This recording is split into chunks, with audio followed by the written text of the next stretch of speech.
Ito ang Lovers Lane, eh.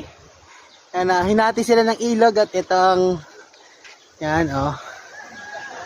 So, tawag ng Lovers Lane daw kasi, ito hula ko lang, ah. Ito si Lover A. Lover A dito, Lover B. Yan, pinagtagpo sila pero hindi tinadhana. Buti na lang kami, tinadhana. Eh, di mo na, parang heart, ganun.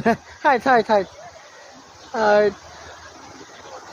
So, ito yung mga bagay na hindi kaya bilhin ng pera. Yung experience, yung, di ba sir, no? Ito yung hindi mabibili ng pera, yung ganyan, yung memories to share.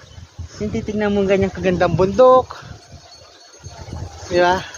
I-selfie mo kaya tayo? So, pag bukid nun, sure nyo na pupunta kayo dito, ha? Sa Lovers Lane. MJ Travels and Tours lang kayo. Legit yun, makakarating kayo sa the best of Bukidnon.